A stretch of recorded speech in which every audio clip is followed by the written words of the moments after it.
Alors bonjour à tous, bienvenue donc pour cette conférence qui concerne donc la mondialisation que j'ai donc intitulée Ce mouvement pervers narcissique globalisé.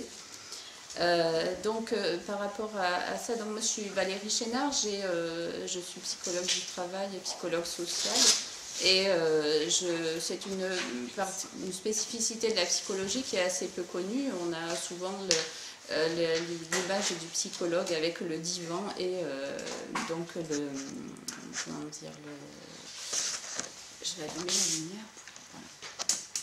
Le divan pour psychanalyser les gens, hein, c'est l'image de Freud, mais en fait la psychologie sociale s'intéresse moins à l'intérieur de l'individu qu'aux interactions qu'il a avec son environnement et avec ses congénères, hein, donc dans les groupes. Voilà, donc la conférence que je vais faire et l'analyse que j'ai pu faire donc concerne cette interaction entre donc ici la mondialisation et les événements qui ont pu se passer, notamment l'utilisation de connaissances sur le cerveau humain, comme vous verrez, et puis l'impact donc sur les gens. Voilà. Donc j'ai pris comme thème donc est-il possible de s'adapter à une société malade, parce que par rapport à ça en effet il y a notamment Krishnamurti qui disait que ce n'est pas un signe de bonne santé que d'être bien adapté à une société qui est profondément malade, et cela traite donc justement du lien et du fait que pour être dans le mieux-être et dans le bien-être, en effet il faut avoir un environnement qui correspond aussi à nos besoins. Et trop souvent, on nous culpabilise ou on se sent pas très à la hauteur parce qu'il faut faire toujours plus ou il faut toujours être de bonne humeur, etc. Mais bon, voilà, il y a aussi des éléments qui font que quand ça ne répond pas à nos besoins, ben, en effet, ça nous rend malades.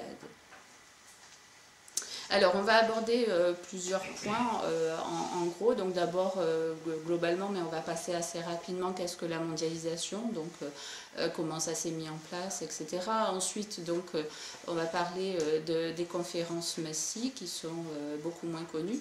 Moi, on m'en a parlé à la fac, un petit peu, puisque dans mon cursus de psychologie du travail, pour aborder notamment l'approche systémique, mais on ne m'a pas appris l'ensemble des choses. Voilà, on m'a simplement donné des éléments sur ce qui me servait dans ma fonction, notamment pour faire des audits en entreprise, mais pas justement sur l'utilisation sociétale qui a pu avoir été faite. Ensuite, on verra donc l'erreur scientifique de ces conférences Massy, hein, donc qui est à l'origine du renversement du sens sociétal. Et puis on abordera du coup la question un petit peu plus clinique, donc qu'est-ce que c'est que la perversion narcissique et comment ça a été utilisé. Aujourd'hui, c'est un concept qui est beaucoup à la mode, et donc on verra un petit peu ça pour voir en quoi justement ce nouveau sens sociétal est un mouvement qui correspond à ce processus-là. Et puis enfin, on verra aussi comment se protéger de cela. Voilà. Ça va, tout le monde voit bien au niveau de... Oui. Il y a peut-être des endroits où c'est un petit peu plus petit, hein, mais bon... donc voilà, alors qu'est-ce que la mondialisation? Donc en fait c'est à la fin de la Seconde Guerre mondiale, donc il y a eu 2 guerres mondiales importantes qui ont laissé beaucoup de séquelles et de morts.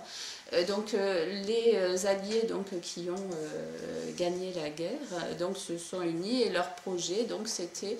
il y en avait 3 essentiels, c'était donc garantir la paix du monde, éviter qu'il y ait d'autres guerres mondiales. Ensuite, intégrer le facteur économique. Pourquoi? Parce que en fait, la Première et Deuxième Guerre mondiale, ça a été pointé, la cause qui a été évoquée, c'était notamment la charge et la dette au niveau monétaire qui avait appauvri notamment l'Allemagne et qui avait précipité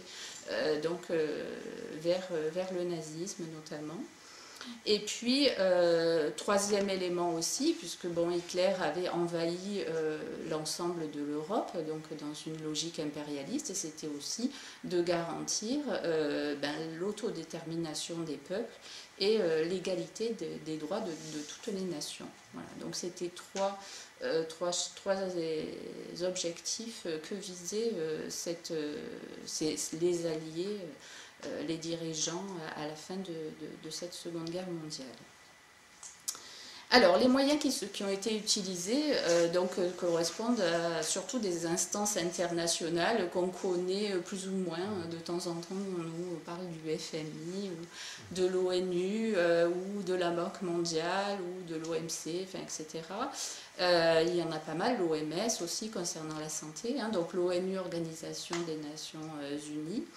Le Fonds monétaire international et la Banque mondiale, donc ça c'est pour la stabilité monétaire. L'ONU c'est plutôt pour la charte qui concerne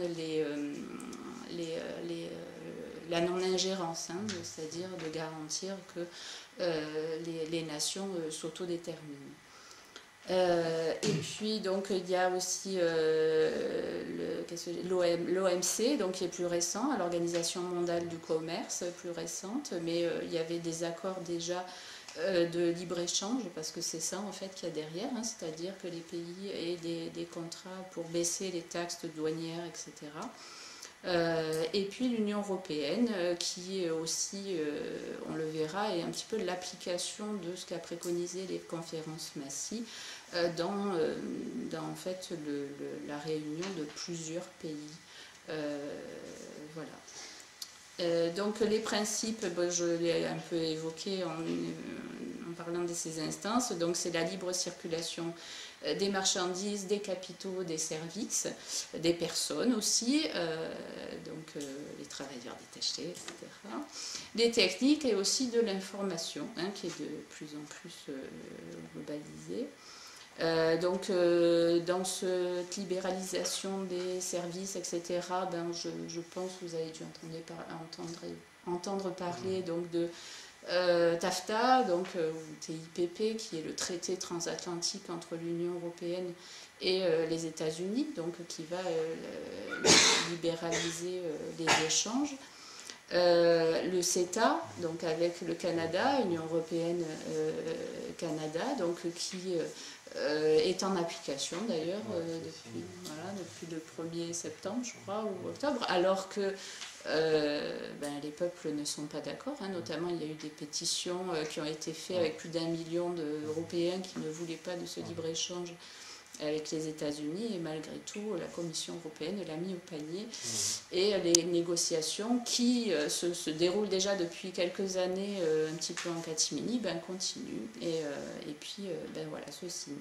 Mais alors, on a entendu pas mal parler de ça ici en France, mais il y a aussi tout un ensemble d'autres choses. Donc, le TISA, c'est sur les services, toujours avec les États-Unis. Donc là, ça met en danger les services publics, notamment, tous les services.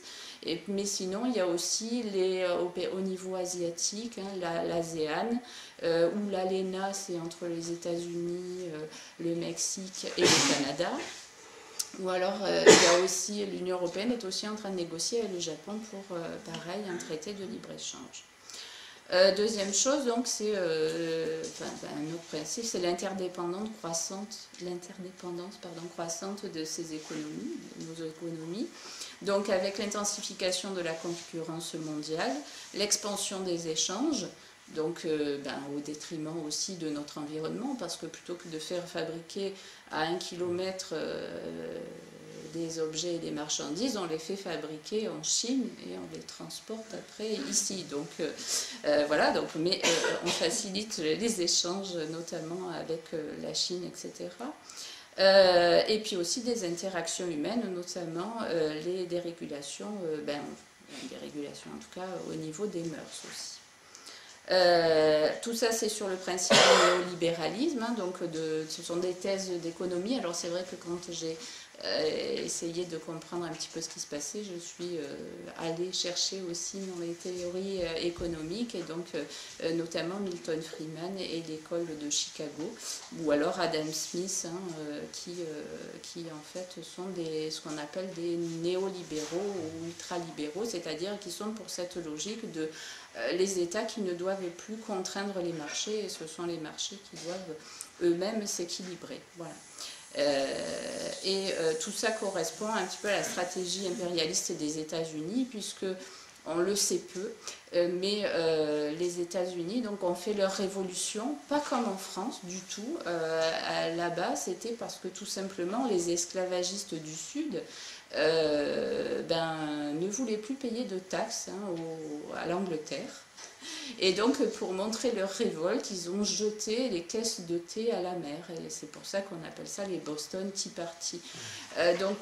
Sur le fondement même, dès le départ, il y a réellement une opposition importante avec nous, notre Révolution française, qui était au contraire que le peuple se libère de la tyrannie, en fait, alors que là-bas, c'était des esclavagistes, donc des tyrans, qui voulaient être plus libres, voilà, de la Grande-Bretagne. Donc là, bon, c'est un graphique, mais vous voyez peut-être pas bien, mais ça montre, en tout cas, vous voyez les couleurs et la courbe, c'est qu'en fait, on a une courbe qui va de 1948, donc de la fin de la Seconde Guerre mondiale et des premiers accords du GATT. Ici, vous avez 1995, l'OMC. Et alors attendez, en plus j'ai un petit pointeur, ça sera mieux parce que sinon je vais me tirer le bras. Non, s'il marche, il marche pas. Si, voilà. Ici donc vous avez 95, et donc à partir de là, de la création de l'OMC, vous avez une augmentation énorme des accords de libre-échange et commerciaux entre les pays du monde. Hein. Donc là, il y a plus de 445, donc c'est la courbe rouge, là, 445 qui sont en activité. Ceux-là, ils sont, ce plus haut, donc c'est 639. Donc là, ici, ils ne sont pas tous en activité, hein, mais voilà. Donc ça montre en effet que la mondialisation a mis en application tout ça. Donc quelques repères au niveau historique. Hein, donc vous avez donc les accords de Bretton Woods ici. Donc ça c'est pour la création monétaire, c'est à l'initiative de Roosevelt. Hein. Élément important, c'est le dollar qui est devenu une monnaie mondiale, hein, pour stabiliser l'économie, comme c'était le pays qui avait le plus de richesses. Il a été décidé qu'une once d'or correspondait à $1 et que tout s'échangeait avec le dollar. Donc ces accords de Bretton Woods ont été à l'initiative des États-Unis, hein, pas des alliés, c'est vraiment à leur initiative. Ensuite, donc, là, il y a la Charte des Nations Unies, donc l'ONU, donc en 1945. Vous avez la Banque mondiale et le FMI, pareil, hein, 1945, l'UNESCO aussi. Donc l'UNESCO, c'est plus tout ce qui concerne l'enseignement, l'éducation, hein, au niveau de la mondialisation. Vous avez l'Organisation mondiale de la santé, la Déclaration universelle des droits de l'homme aussi, hein, qui s'est fait en 1948. Alors, c'est en fait une déclaration qui est très différente de notre déclaration des droits de l'homme et du citoyen. Donc, ils ont enlevé en effet le citoyen. Et je crois que dans ma dernière conférence, notamment, j'en parle de l'impact que ça peut avoir justement sur les lois et les relations qu'on a à ce niveau-là. Ensuite, donc, il y a le fameux plan Marshall. Alors là, on voit encore les États-Unis. Alors là, carrément, ils se substituent à la Banque mondiale, puisque la Banque mondiale devait faire des prêts. Hein, c'était sa mission. Donc, elle devait faire des prêts auprès des pays, notamment pour la reconstruction, etc. Et là, c'est les États-Unis qui, à leur initiative, font ce plan Marshall. À savoir que, petite anecdote, mais qui est quand même son importance, c'est que la signature des accords Bloom-Burns, qu'on appelle, en contrepartie des sommes qui étaient données dans le plan Marshall, la seule chose qu'a demandé les États-Unis, c'était notamment qu'on ouvre le cinéma à la culture. Que la France ouvre entièrement au cinéma américain pour justement au niveau culturel pouvoir dans sa lutte contre le communiste éviter que la France et en tout cas les pays d'Europe basculent dans le camp communiste, et donc c'était une chose importante qui avait été et ces accords ont bien. Ensuite, donc la communauté européenne, mais qui a débouché par l'Union européenne en 2009, mais ça a été un processus. Et puis la rupture de Bretton Woods. Alors oui, alors important, là c'est pas du tout les alliés qui ont décidé, hein, c'est les États-Unis, donc le président Nixon. Qui, donc suite à tout un ensemble de choses, a décidé donc de casser l'équivalence du dollar avec l'once d'or et de faire une création monétaire qui se fait en fait non plus à partir du stock d'or que les pays ont, hein, et qui n'ont plus d'équivalent d'économie réelle, mais qui se font par la dette. Hein. Donc c'est une phase très importante qui est assez peu connue d'ailleurs malheureusement, mais qui explique notamment pourquoi nous sommes super tous endettés, et en premier les États-Unis. Voilà. Et puis l'OMC, j'en ai peut-être parlé tout à l'heure, donc c'était les accords du GATT, hein, qui avaient lieu déjà dès 1947 et puis qui ont abouti à l'Organisation mondiale du commerce. Voilà. Il y a d'autres, hein, bien sûr, mais je n'ai pas tout noté, c'est juste pour faire un petit panorama. Alors, je reviens là plus précisément, alors vous ne voyez peut-être pas ce qui est écrit là, mais je voulais dire, c'est juste, j'ai pris une copie d'écran, hein, tout simplement, de la charte de l'ONU. Le principe important de l'ONU, c'est du droit international, du coup, qui est juridique, hein, par rapport à ça, c'est le devoir de non-ingérence, hein, justement, pour éviter que des pays envahissent d'autres à côté ou s'immiscent dans les autres pays. Et donc, il est bien noté que c'est un principe, donc en jaune, là, un principe d'égalité des droits des peuples et leur droit à disposer d'eux-mêmes. Hein. Donc, et que donc les États-Unis, les Nations Unies, pardon, ne s'autorisent pas à intervenir dans les affaires qui relèvent essentiellement de la compétence des États. Hein. Donc ça, c'était un droit aussi qui était important. Voilà.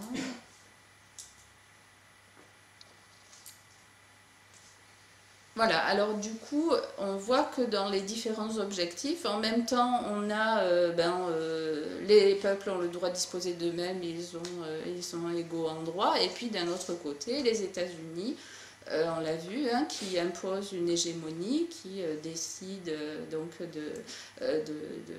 du système économique finalement mondial et qui l'impose donc avec le libre-échange, etc. Donc c'est ce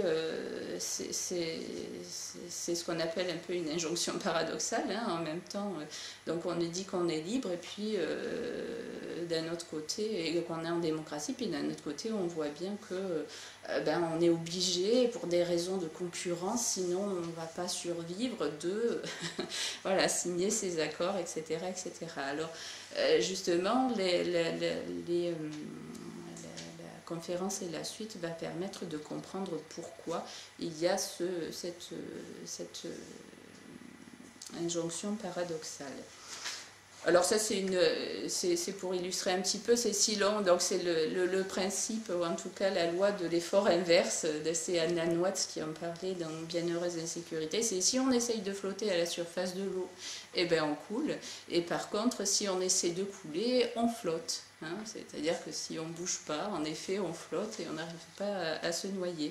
Et si on essaie de retenir son souffle, on le perd. Et ceci me rappelle aussi un dicton oublié: quiconque voudra sauver son âme la perdra. Voilà. Et j'ai trouvé que c'était une image assez intéressante pour expliquer cette injonction paradoxale. Alors, les conférences Massy et l'école de Francfort. Alors là, on voit une image justement de ces conférences qui sont assez confidentielles. Enfin, moi, on m'en a parlé un petit peu à la fac.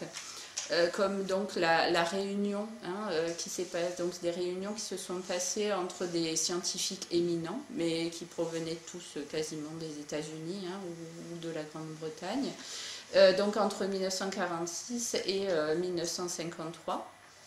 Et c'est cette conférence Massey notamment, enfin ces cycles de conférences, puisque c'était régulier, qui sont à l'origine de ce qu'on appelle la cybernétique. J'expliquerai un petit peu les principes de cette nouvelle discipline, dont l'objectif c'est de créer une science justement qui soit capable de prévoir et de contrôler le comportement humain. Alors notamment pour les USA, donc dans le cadre de la guerre froide, mais aussi pour garantir la paix et éradiquer le racisme et l'antisémitisme qui sont à l'origine, enfin, en tout cas par rapport au traumatisme qu'il y a eu sur la Seconde Guerre mondiale. Alors, dans ces participants, on peut remarquer qu'il y a des liens importants entre la politique en effet des États-Unis et les programmes notamment de l'armée américaine et les financements. Alors vous avez notamment Norbert Wiener qui est en fait le père de la cybernétique, c'est lui qui a fait l'ouvrage de référence, en tout cas de base de ça en 1948. Il est cybernéticien, donc mathématicien à l'origine, et il a travaillé pour les États-Unis, l'US Army, mais aussi le MIT. Alors, c'est en fait le Massachusetts Institute of Technology, qui est un institut qui est très important aux États-Unis, où se trouvent des éminents chercheurs. Alors, il a travaillé avec l'armée américaine, oui, par exemple, dans la Seconde Guerre mondiale, il a mis au point un canon antimissile à la demande des États-Unis. L'objectif, donc, c'était de prévoir la trajectoire des missiles, des avions, pardon, et d'éviter aussi qu'il y ait un choc en retour, parce que le choc en retour, du coup, fait dévier la trajectoire. Donc du coup il a travaillé sur ça, et ce sont un peu les prémices justement de la prévision des comportements, et aussi de la cybernétique, tout simplement. Ensuite, il y a Claude Shannon, qui est lui aussi cybernéticien, mathématicien, qui travaillait aussi au Massachusetts Institute. Mais lui, il a travaillé pour Bell Labs, c'est-à-dire les télécoms, les télégraphes des États-Unis, qui, notamment Graham Bell, qui a inventé le téléphone. Voilà. Sinon, il y a aussi le couple d'anthropologues Margaret Mead et Gregory Bateson, qui, d'une, ils étaient dans une logique constructiviste, en fait, en tout cas culturaliste, pardon, en tout cas ils étaient pour que l'anthropologie soit utile au gouvernement, en fait, donc pour une anthropologie appliquée. Et Margaret Mead a travaillé beaucoup avec les États-Unis, notamment sur les concepts d'autorité, comment faire pour faire passer un message, en passant par des leaders d'opinion, etc., notamment pour faire passer l'idée de guerre. Il y avait aussi cette période du Vietnam où il y avait des résistances, des choses comme ça. De mémoire, je pense que c'était ça. Et sinon, c'était aussi au niveau de la Fédération mondiale de la santé qu'elle a travaillé avec ce projet-là. Et pour Bateson, alors c'est lui qui est à l'origine de l'école de Palo Alto. Je ne sais pas si ça dit quelque chose. Voilà. Palo Alto, donc l'Institut Esalen était en Californie. En fait, c'est un peu le creuset, je dirais, de tout ce qui est développement personnel, de tout ce qui est thérapie brève, PNL, analyse transactionnelle, etc. Donc c'est lui qui est à l'origine de ça. Avec, donc il a travaillé notamment, et un peu plus loin, hein, Ericsson, qui était à Palo Alto aussi. Il a fait l'Epson ericksonienne, hein, qu'on connaît aussi, qui est assez connue. Et Ericsson a travaillé aussi avec le gouvernement américain pour justement étudier la personnalité japonaise et aussi l'impact de la propagande nazie, hein, sur les gens. Du coup, je suis passée, j'ai pas parlé que entre les deux, il y avait Kurt Lewin. Kurt Lewin qui est donc un psychologue très connu aussi, donc concernant la dynamique des groupes. L'animation de groupe, etc. C'est quelqu'un qui est important dans le milieu de la psychologie. De toute façon, ce sont tous des chercheurs qui sont assez éminents. Voilà. Ensuite, on a donc Ericsson dit. Alors, von Neumann, lui, il a travaillé pour la CIA aussi, donc sur l'architecture des ordinateurs. Il était consultant gouvernemental et il a travaillé pour le projet MK Ultra, qu'on verra un petit peu plus précisément. C'est pas le seul à avoir travaillé là-dessus. C'est un projet du gouvernement américain justement concernant le lavage de cerveau, avec le LSD, enfin tout un ensemble de choses. Sinon, après, donc, Warren McCulloch, bon, lui c'était un biologiste, un neuroscientifique, il a travaillé à Harvard et au MIT. J'ai pas vu particulièrement de travaux, en tout cas avec soit la CIA, soit l'armée, je ne sais pas. Harold Abramson, par contre, il a été 2 fois président des conférences massives, puisqu'il y en a eu plusieurs. Et lui, alors, il a été, par rapport à ça, il a travaillé justement sur les programmes avec la CIA, enfin à l'époque ça s'appelait l'OSS, c'est l'ancêtre de la CIA, sur justement les programmes MK Ultra, Artichoc, etc. Donc, dont l'objectif c'était le lavage, ce qu'on appelle le lavage de cerveau, c'est-à-dire supprimer la personnalité, influencer la personnalité pour pouvoir réimplanter en effet de nouvelles façons de voir et de penser. Sinon, donc, en dehors de ça, vous avez aussi alors des gens qui n'ont pas forcément participé directement à ces conférences, mais par contre dont les conférences se sont inspirées beaucoup, et notamment l'école de Francfort et Adorno. Je vais parler, d'ailleurs vous avez le livre qui est ici, hein, de Adorno, qui est un extrait de l'étude qui a été fait donc par l'école de Francfort sur la personnalité autoritaire. Cette étude a été financée notamment dans le but donc, de détecter les personnes qui étaient susceptibles d'être sensibles à la propagande antisémite, etc. Et d'ailleurs, il a été financé par le comité, le comité juif. Voilà, donc c'était réellement avec une demande d'éradiquer chez les ouvriers américains, hein, donc là on n'est pas du tout en Allemagne, on est bien en Amérique, donc de détecter les gens qui avaient une propension à ça. Mais je reviendrai plus en détail sur justement comment a été construite cette échelle et qui est à la base d'ailleurs des tests de recrutement, enfin des tests de recrutement, en tout cas des tests de personnalité qui servaient au recrutement.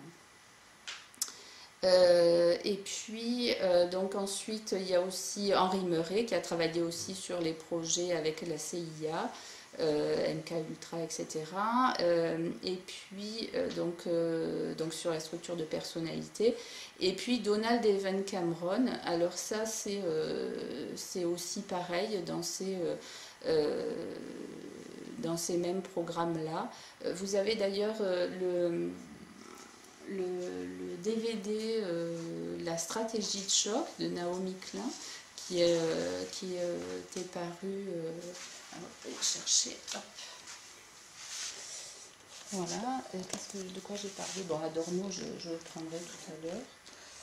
Et puis voilà. Donc la stratégie de choc, donc. Je ne sais pas où on le voit le mieux, là. Donc, qui, suite donc, à la déclassification des documents de l'armée américaine, puisque dans leur constitution, il y a une clause qui dit qu'au bout de, je crois que c'est 50 ans, on peut avoir accès à des documents confidentiels. Donc, suite à ça, donc, a été notamment ce Donald Evan Cameron, donc les travaux qu'il a fait sur les électrochocs, des scènes quasiment de torture. Vous avez des éléments filmés d'ailleurs là-dedans, des témoignages de gens qui ont subi ces cures de sommeil forcées pendant des jours et des jours. On les réveillait seulement pour manger et subir des électrochocs et avoir des messages en boucle comme ça, voilà, des trucs assez impressionnants. Et en fait, ce qu'ils se sont aperçus, c'est que quand en effet il y avait un choc, alors là c'était vraiment un électrochoc au niveau du cerveau, le cerveau était en effet plus en capacité d'accepter de nouvelles façon de voir et choses. Donc du coup, elle explique dans la stratégie de choc que notamment les économistes néolibéraux, donc Friedman, dont j'ai parlé tout à l'heure par exemple, l'école de Chicago, préconisent justement pour que les peuples acceptent de libéraliser leurs services publics, etc., qu'il y ait des chocs de façon à ce que ça puisse se faire. Voilà.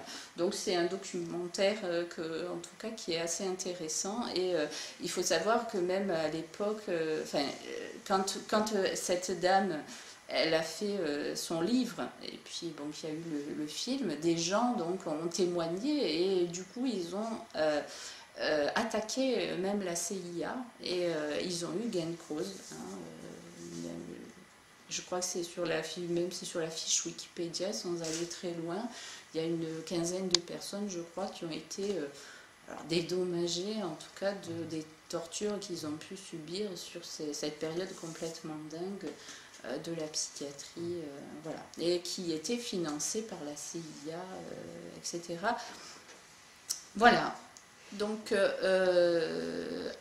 alors, la constellation, je ne sais pas si vous voyez bien, ça va, vous arrivez à lire. Alors, parce qu'en fait, c'est un petit peu une constellation. Alors, on a parlé de différentes choses, hein, donc la cybernétique, vous avez donc l'armée américaine, hein, dans la logique de guerre froide, et puis aussi au niveau économique, hein, de pouvoir imposer à d'autres peuples des choses. Ah oui, par exemple, moi, quand j'ai vu ça, je me suis... Alors c'est vrai, j'avais une culture historique assez faible, mais je me suis aperçue, je pensais que les dictatures, c'était essentiellement des dictatures de gauche, en fait, stalinisme, etc. En fait, je me suis aperçue que non, là, c'était un dictateur qui avait été mis en place par l'école de Chicago pour libéraliser, etc., les services publics, pour ci, pour là, enfin bref, et Pinochet était en effet financé par la CIA, mais il y a plein d'autres pays aussi qui l'ont été, voilà. Donc l'université, hein, Harvard, le Massachusetts Institute of Technology, l'école de Francfort, hein, dont j'ai parlé, la dynamique de Lewin, le marketing. Alors Edouard Bernays, je n'en ai pas parlé. Edouard Bernays, c'est le neveu de Freud, de Sigmund Freud, et en fait c'est le père du marketing, hein. Donc il a posé alors c'est bête parce que j'ai laissé mes livres là-bas et je suis désolée. Voilà, donc il a fait notamment il y a le livre Propaganda, hein, qui explique justement les fondements du marketing et je vais dire, l'ingénierie sociale, ou en tout cas comment manipuler en démocratie. Voilà, donc c'est assez intéressant de connaître un petit peu ça, ce que les publicitaires, politiques, etc. utilisent comme technique. Et notamment l'utilisation des médias, hein, dont il parle aussi pas mal. J'en parle dans la conférence, je crois, justement. Alors, l'objectif de ça, en fait, c'est de faire passer les sociétés du besoin, donc qui sont basées sur des besoins, comme c'était avant, à une société du désir. Hein. Donc, vous avez... à ce niveau-là, il y a aussi un documentaire qui s'appelle, je ne l'ai pas pris là, mais qui s'appelle, c'est un documentaire de la BBC, ça s'appelle Century of Self, donc le siècle du moi, et où ils expliquent comment justement on a utilisé toutes les techniques de psychologie et de connaissance du cerveau et des foules. Hein. Donc là, lui, il a utilisé les théories de son tonton Freud, et puis aussi de Gustave Le Bon sur les foules. Donc comment ils ont utilisé toutes ces connaissances sur le cerveau donc, pour mettre en place la société de consommation quelque part, en tout cas la société dans laquelle le désir a remplacé les besoins, quoi, en fait, hein, donc où on suscite des désirs, etc. L'Institut Tavistock, alors j'en ai pas parlé beaucoup, mais bon, ils ont travaillé beaucoup sur l'écologie des organisations, notamment le fait de faire disparaître l'autorité dans les entreprises pour mettre en place ce qui concerne l'autogestion, etc. Et puis Palo Alto, j'en ai parlé aussi. Voilà. Donc la constellation un petit peu de Messi. Alors là, ce que je vous propose, c'est maintenant de voir un extrait du documentaire.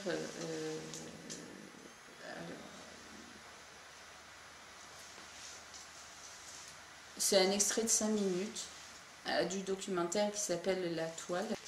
C'est Arte qui a fait ce réalisateur, donc a fait ça. Alors c'est en version, alors c'est Das Nest, hein, ça s'appelle, c'est-à-dire la toile, en 5 minutes. Donc vous allez voir un petit peu des images d'archives justement de comment ça se passait.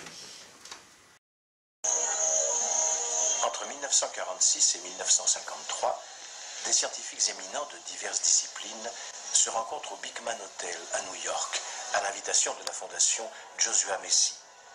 Parmi eux se trouvent Norbert Weiner, Margaret Mead, Gregory Bateson, Kurt Lewin et John von Neumann.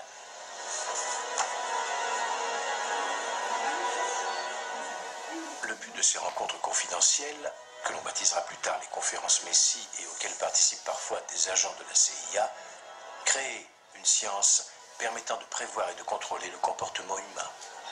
En ces temps de guerre froide, les États-Unis ont un besoin urgent de cette arme pour avoir l'avantage sur le nouveau champ de bataille du subconscient.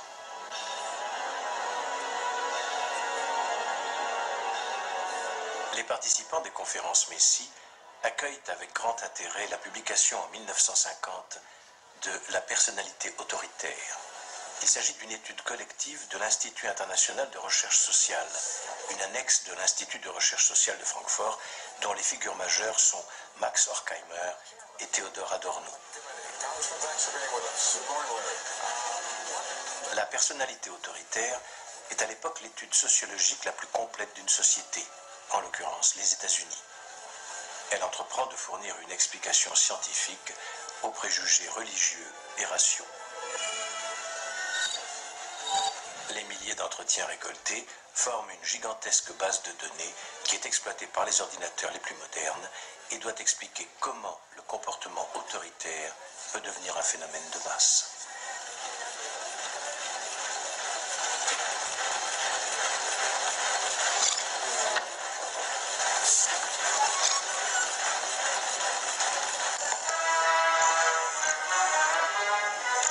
Les auteurs de l'étude pensent que la cause se situe dans la matrice autoritaire de l'homme, qui est la clé de la psychologie du fascisme et des systèmes autoritaires en général. Cette matrice se développe au travers de l'éducation et de la tradition.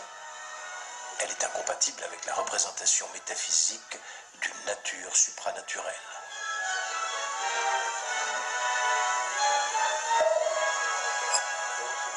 Objectif de la personnalité autoritaire, cerner l'individu potentiellement réceptif au fascisme et au racisme, spécialement envers les juifs. À cet effet, les sociologues mettent au point une échelle qui doit mesurer le potentiel fasciste de l'individu, baptisée échelle F. Les tendances cachées de la personnalité doivent être mises à jour grâce aux techniques psychologiques les plus sophistiquées, comme celle du psychologue américain Henry Murray, l'un des pères des tests de recrutement actuels.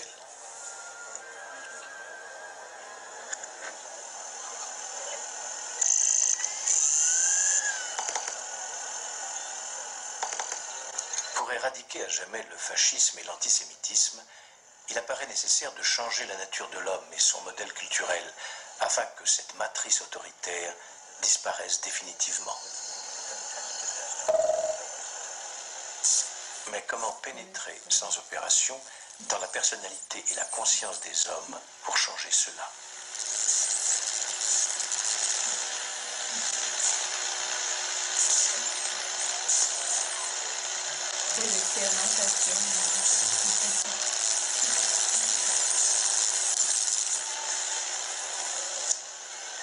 D'après le psychologue gestaltiste Kurt Lewin, l'un des participants aux conférences Messie, il convient d'abord de détruire les anciens équilibres et valeurs pour rendre les relations fluides.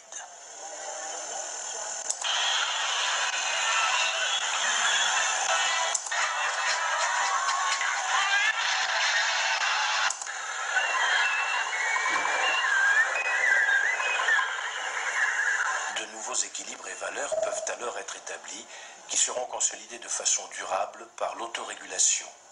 La rééducation devient de l'auto-rééducation. Le monde est censé se transformer en une société mondiale post-nationale et multiethnique sans frontières codifiées.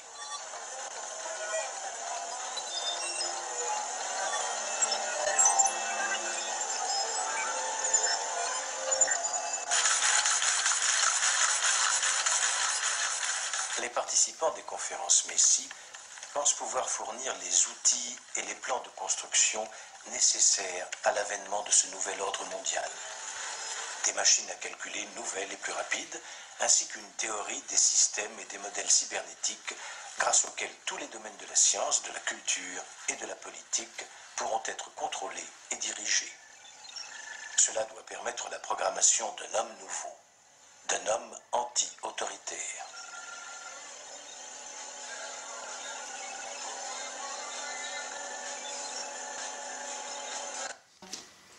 Donc c'est l'extrait, je crois, vers la fin donc, de Das Nest, donc la toile, documentaire partie.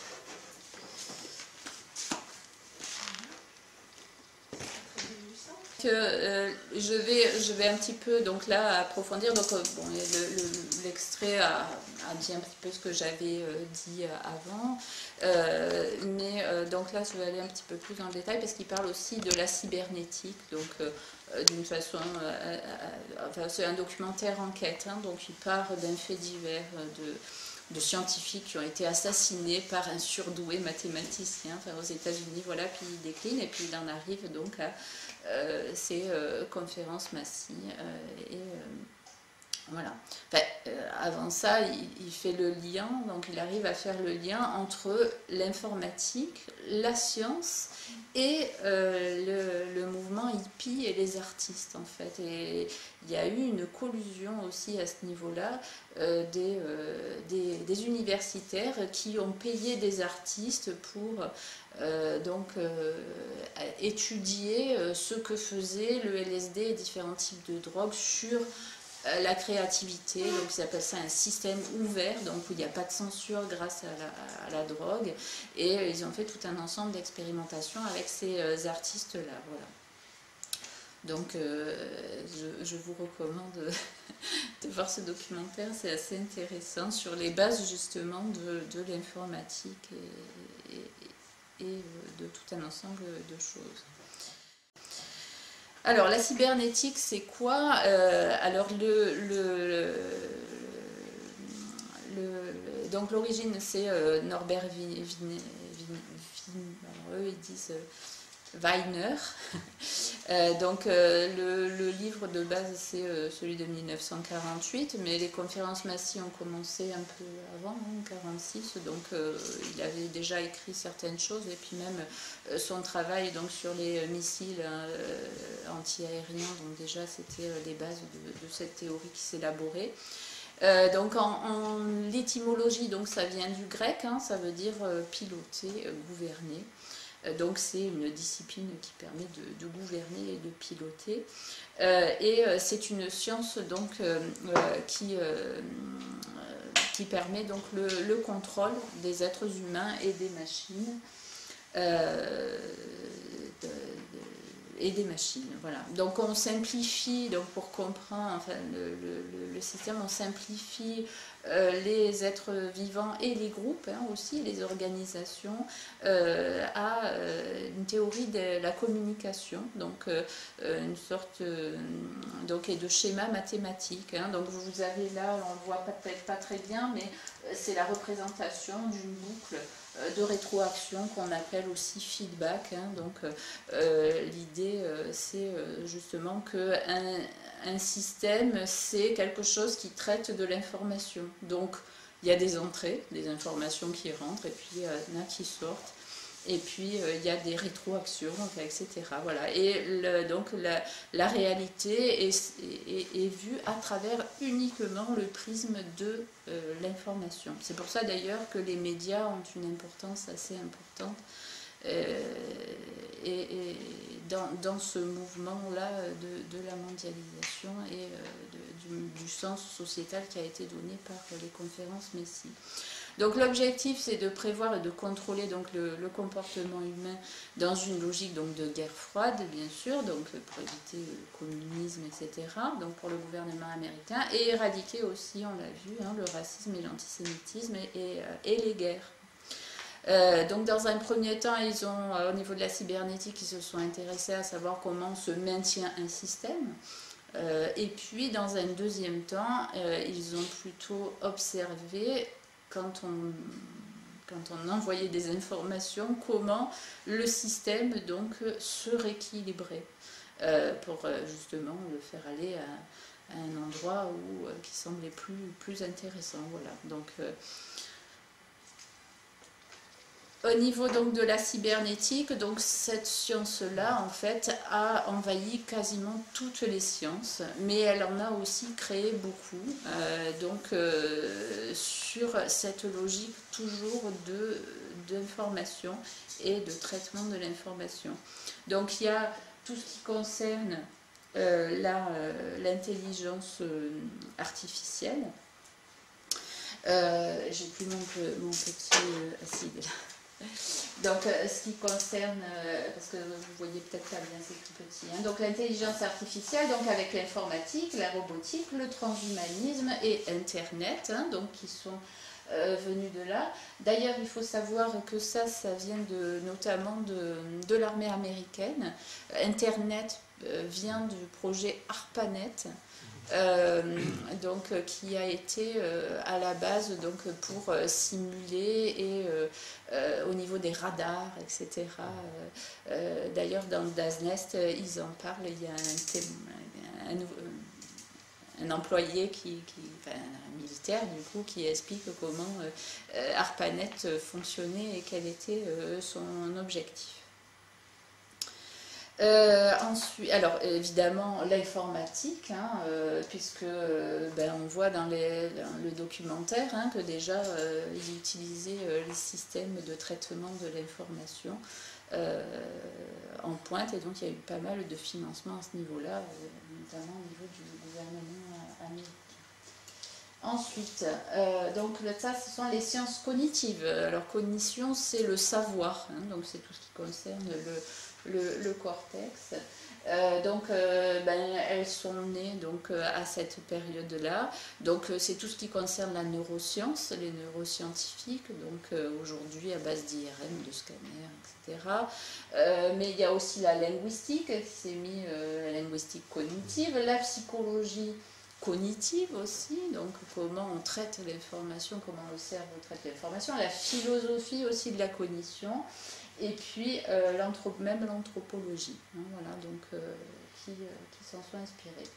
Ensuite, vous avez... ah oui, alors sur peut-être les sciences sociales, alors je l'ai reçu il n'y a pas longtemps, mais en fait, je me suis basée beaucoup sur un texte, alors un petit peu compliqué à lire, parce qu'il y a toutes les bases philosophiques, c'est en fait Baptiste Rapin, qui est maître de conférence à l'université de Lorraine, donc à Metz, et plus précédent, il est à l'Institut d'administration des entreprises, et il dirige le master de management ressources humaines et organisation. Et il a écrit donc ce livre qui s'appelle Au fondement du management, et il parle aussi des conférences massives, il parle aussi de la cybernétique. Donc c'est une des sources sur lesquelles je me suis basée pour faire ça. Donc, notamment, donc, il évoque Jean-Pierre Dupuis qui a écrit donc, aux origines des sciences cognitives. Donc je dois lire aussi, puisque voilà, moi étant de la psychologie sociale, et c'est vrai que je fais aussi de la psychologie cognitive, etc.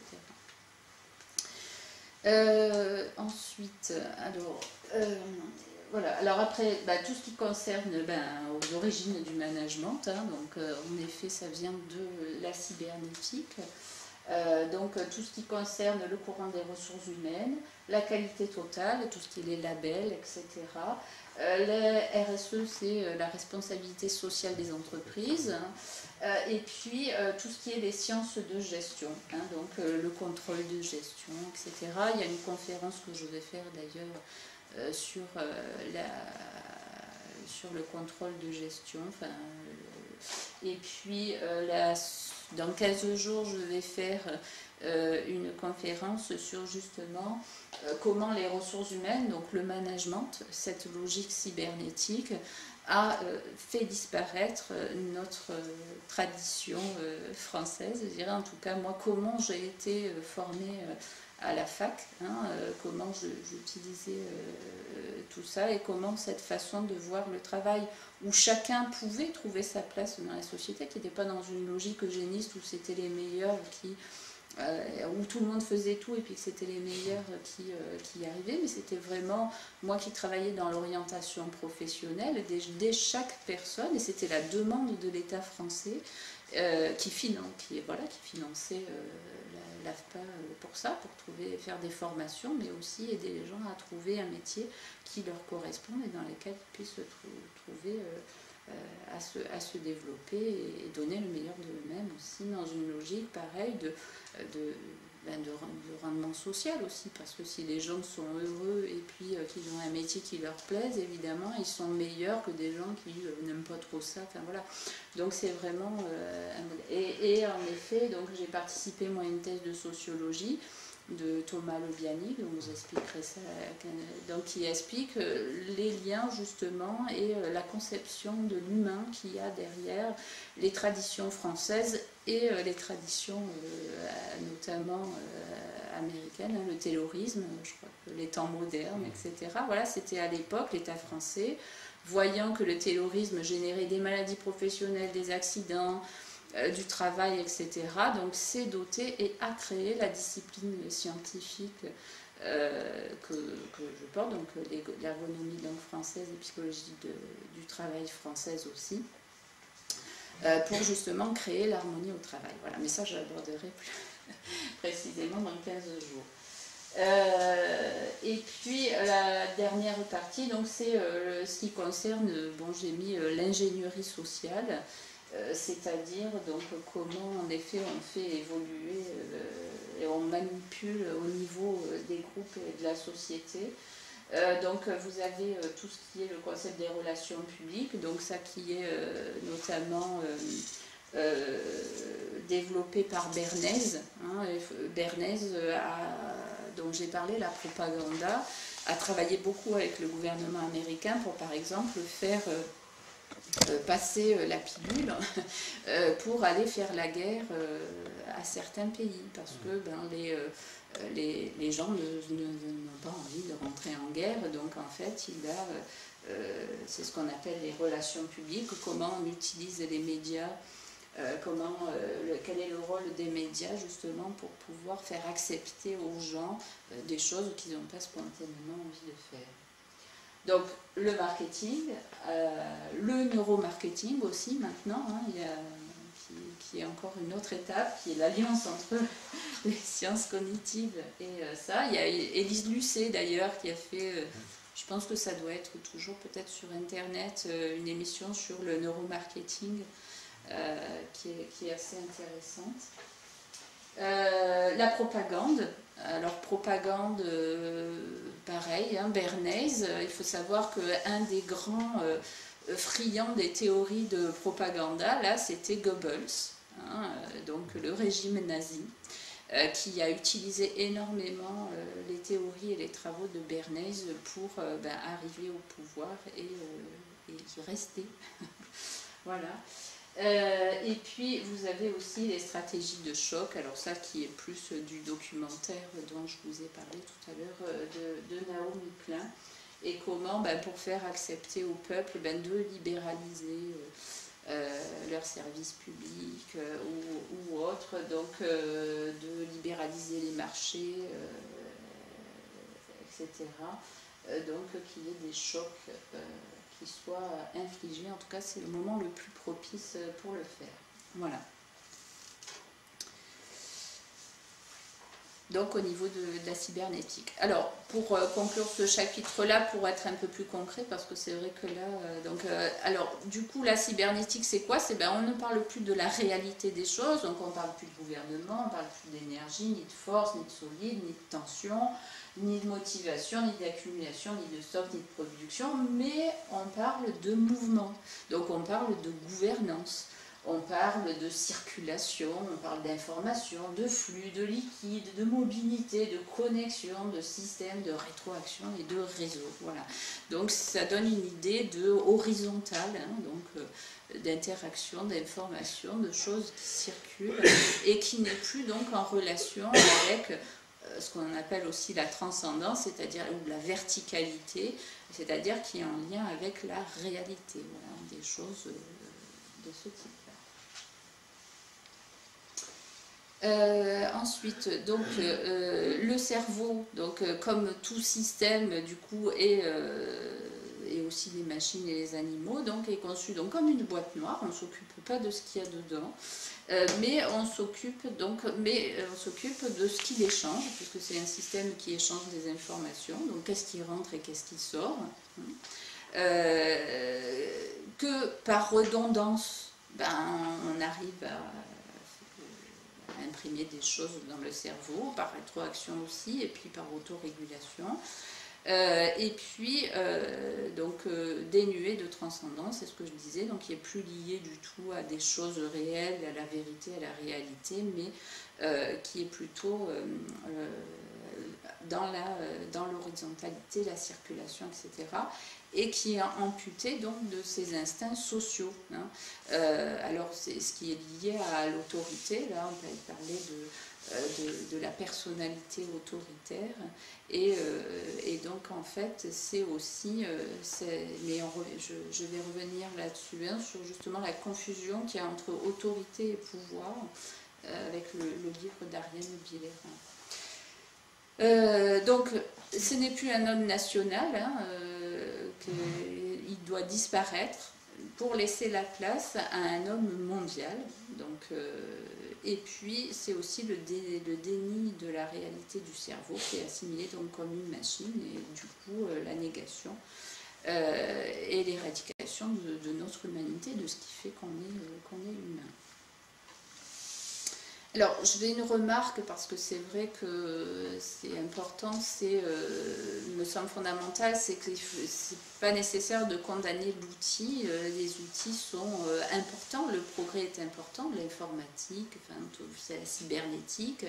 Moi, on m'a appris à utiliser la systémique pour aider les organisations à trouver des meilleures organisations de travail pour que les gens soient en harmonie et que ça se passe bien. Donc voilà, un outil n'est qu'un outil, un couteau peut servir aussi bien à tuer son prochain, mais surtout en premier à manger, etc.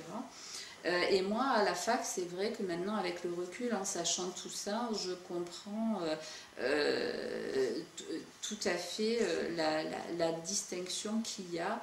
Et parce que moi, on m'a en effet appris à la psychologie sociale et la psychologie cognitive. Mes profs m'ont toujours appris en respectant la dignité des gens, non pas pour imposer quelque chose aux gens, mais pour les aider. Quand je faisais de l'orientation professionnelle, par exemple, mon objectif, c'était d'aider les gens à mieux se connaître, donc à travers des tests, à travers des entretiens pour qu'eux-mêmes prennent conscience de leur parcours, de ce qu'ils ont fait, parce que quand on fait les choses, on ne se rend pas forcément compte, et puis d'augmenter aussi la connaissance de leur environnement, de façon à ce qu'ils choisissent l'orientation ou la branche qui serait la mieux à même de correspondre à ce qui leur correspond. Voilà. Et donc, en effet, les tests voilà, c'est une utilisation notamment des tests de recrutement, etc., qui sont aussi différents de ça. En fait, les théories scientifiques, elles ont pour but d'essayer d'éclairer la réalité, en simplifiant bien sûr, parce que la réalité est très complexe, hein, tout est en lien et tout est... Donc pour que le cerveau, pour qu'on puisse comprendre les choses, en effet on simplifie, et l'objectif donc c'est de pouvoir toujours, en étant conscient de ça, les scientifiques doivent savoir que toujours il faut qu'ils rectifient les biais ou les erreurs que justement cette simplification fait. Voilà. Alors, l'école de Francfort, ils en ont parlé aussi, donc Adorno, le livre donc là sur la personnalité autoritaire, l'Institut de recherche sociale, donc c'était un institut allemand et qui a dû être fermé donc à l'arrivée d'Hitler. Donc ces scientifiques se sont disséminés un petit peu partout, et notamment Marcuse et Adorno donc, sont allés aux USA. Donc par la théorie, alors ils ont mis en place une théorie critique, ils ont pris le total contre-pied en fait de la science qu'ils estimaient bourgeoise, et qui pour eux justifiait leur existant, qui était le capitalisme, parce qu'en fait ils se basaient sur les idéaux enfin en tout cas les principes marxistes, et aussi de l'émancipation des Lumières. Alors, la personnalité autoritaire, donc, qui a été écrite en 1950, donc c'est une étude sociologique donc, des Américains, américains, et qui répondent donc à la demande du comité juif américain, donc de déterminer les causes scientifiques des préjugés religieux et raciaux, donc tout ce qui est antisémitisme chez notamment les ouvriers américains. Et cette étude, donc, comme je le disais, a été... donc là, vous avez donc Ottenheimer, donc à gauche ici, c'est Ottenheimer, et ici, c'est Théodore Adorno. Donc les conférences ici. On va dire c'est mieux parce qu'on voit pas. Vous voyez pas la flèche. Ah oui, c'est vrai que vous voyez pas la flèche. Donc ici, donc c'est Ottenheimer, et là, donc c'est Adorno, celui qui a écrit le livre là que je vous montrais tout à l'heure sur la personnalité autoritaire. Alors, le contenu de cette étude sur l'autorité. Alors, pour eux, donc, comme l'a dit l'extrait, je crois, la cause de l'antisémitisme, c'est dans la matrice autoritaire de l'homme et du modèle patriarcal, donc, qui sont les clés donc, pour le fascisme et les régimes autoritaires en général. Donc tout ça se développe par l'éducation et par la tradition. Donc l'objectif, donc il y a eu des outils, et notamment l'échelle F, donc F de fascisme, donc qui permettait de mesurer la propension que les gens avaient à être perméables à cette propagande nazie, enfin fasciste en tout cas. Et ils utilisaient pour ça les tests de recrutement, mais aussi les entretiens, etc. Donc leur principe, c'est de changer la nature de l'homme et sa matrice autoritaire pour éradiquer tous les préjugés religieux et raciaux. Ainsi, donc, alors j'ai un texte, quand on lit les items, donc ce que je ne vais pas peut-être détailler, mais pour ceux qui sont intéressés, il y a des textes sur le Cairn, notamment des extraits, et puis bon, il y a ce livre. Et bien en fait, les comportements qui sont les plus déviants, donc qui concernent des minorités, ben, deviennent des comportements qui sont conçus du coup comme démocratiques. Et par contre, ceux qui sont qui disent conformistes, donc ben, eux deviennent des fascistes. Voilà. Donc ce qui inverse complètement les normes, hein, et ce qui était finalement, par exemple, il y a sur la sexualité, ben, le fait de ne pas de condamner les viols et les agressions, notamment par rapport aux enfants. C'est un symptôme qu'on réfrène une pulsion et que ça va pas, quoi. C'est assez étonnant quand on lit ça, parce que quand on sait l'impact, enfin, et puis moi qui ai fait de la psychologie, quand on regarde les méthodes qui ont été utilisées pour faire ces conclusions-là, c'est assez impressionnant. Et puis d'ailleurs, je vais vous montrer par la suite le travail de notamment Ariane Billéran sur la confusion entre autorité justement et pouvoir.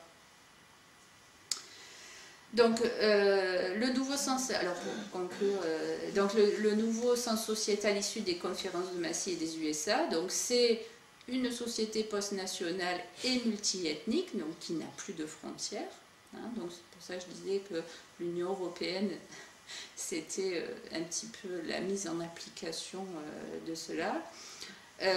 Les principes scientifiques en fournissent donc des outils de construction, donc avec la cybernétique, avec l'informatique, pour le traitement de l'information, et contrôler et gouverner les systèmes humains, hein, que ce soit individuel, le cerveau ou les groupes, donc par les médias et aussi le management.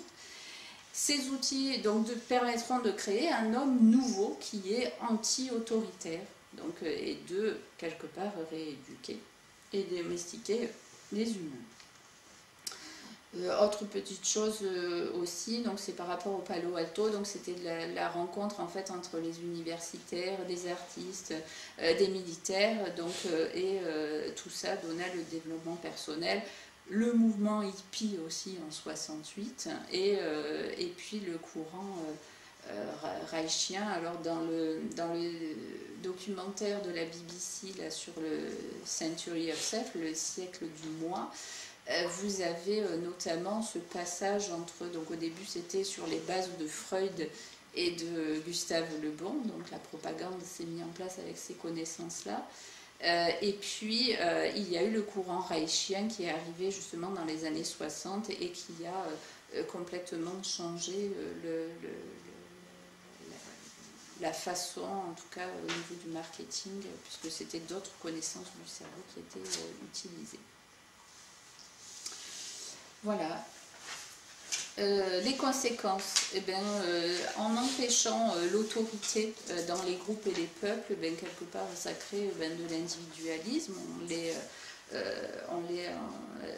on fait disparaître donc les nations, mais aussi ça gomme les nations et puis aussi les cultures.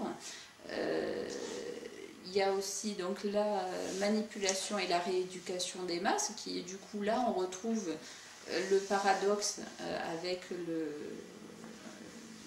le droit international d'autodétermination, hein, l'autodétermination de l'humain, notamment la Déclaration des droits de l'homme universelle, et puis aussi la non-ingérence et le droit à s'autodéterminer en tant que peuple. Alors que là, c'est l'inverse, puisqu'on veut rééduquer l'ensemble de la race humaine, quoi. C'est une dictature aussi, du coup. On peut dire que c'est une dictature qui est technologique et déshumanisée, parce que tout ça passe par des systèmes de cybernétique, de traitement de l'information, de redondance, etc., pour contrôler ce que pensent les gens, etc. Et la nature humaine, alors c'est beaucoup Baptiste Rapin qui en parle, parce qu'il est allé sur les bases philosophiques, mais Ariane Bidéran aussi en parle. Il faut savoir que notre civilisation occidentale s'est mise en place à partir des principes grecs. Et pour les Grecs, le cosmos, donc la Terre, l'univers, c'était en harmonie. C'est un système qui est en harmonie. Et donc les humains, donc selon le principe de Platon, sont dupés par leur sens. Parce qu'ils ont un cerveau qui est limité. Voilà. Et donc la philosophie les aide à sortir de ça, et la philosophie et la science donc leur permet de connaître mieux leur environnement, etc. Et là, c'est un renversement, un revirement complet par rapport à cette conception-là du monde, puisque là, au contraire, c'est le monde, c'est le chaos, et on va y mettre de l'ordre. Voilà. Et en rééduquant les gens, etc. Et c'est quelque chose qui est vraiment un changement de paradigme très important. Et au niveau du travail, c'est pareil aussi, pareil pour le management. Il y a vraiment une conception de l'homme et du monde derrière qui est complètement opposée. Voilà.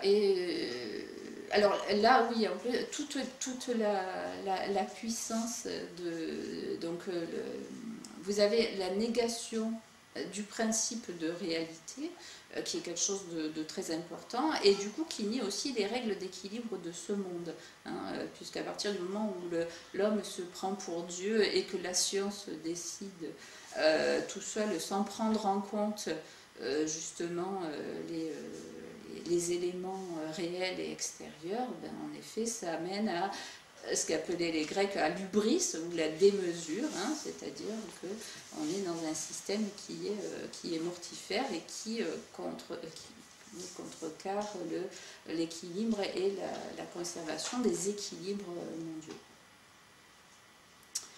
Voilà, et autre chose alors aussi importante, c'est que vous avez à travers l'école de Francfort, marxiste, etc., sur plutôt la libéralisation des mœurs, enlever l'autorité, enlever les cadres, les lois, etc. Et puis le capital, donc avec Friedman,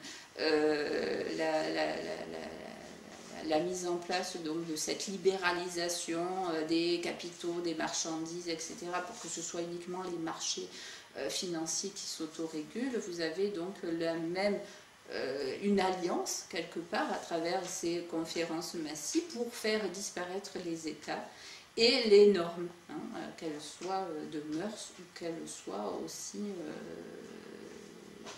légales au niveau des capitaux, etc., ou du travail.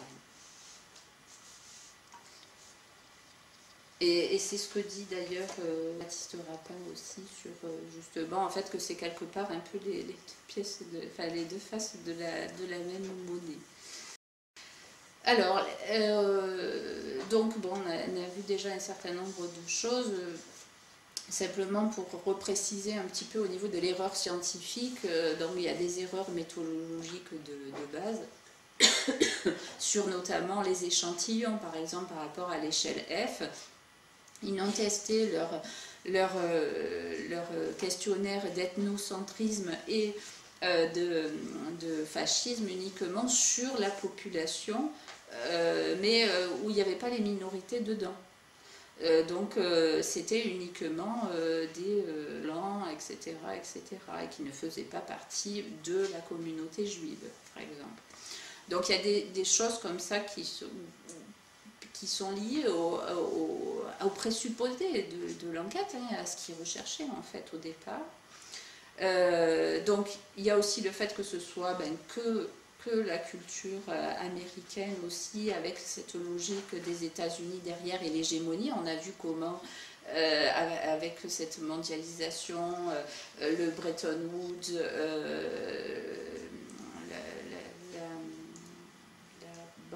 le plan Marshall, etc., ils interviennent comme un petit peu au-dessus de l'ensemble des peuples, et puis c'est leur propre initiative. Donc on est toujours dans cette logique d'hégémonie aussi des États-Unis, et tout ça donc on fait un biais énorme au niveau évidemment des résultats des recherches qui ont été faits.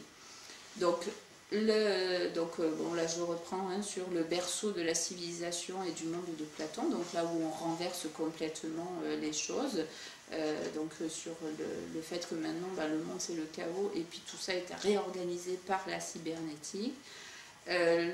Alors il y a une autre chose, c'est le constructivisme radical. Il faut savoir que la cybernétique, etc., a mis en place aussi un courant qu'ils appellent le constructivisme radical. Le constructivisme radical, c'est quoi? Alors c'est Paul Václavic, je ne sais pas si ça dit quelque chose à quelqu'un, il y en a d'autres aussi, mais c'est pour eux la réalité n'existe pas.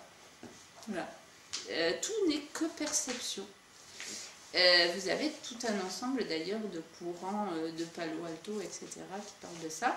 Et dans le documentaire d'Aznest, il y a même un des précurseurs de ça qui lui-même dit « mais non, mais la réalité n'existe pas. Quand la science, quand on voit qu'il y a quelque chose qui ne marche pas et qui ne colle pas, c'est pas grave, on recrée une molécule qui explique, et puis, etc., etc. » Voilà. Et une sorte de fuite en avant, de trouver des explications toujours, sans jamais remonter à la cause.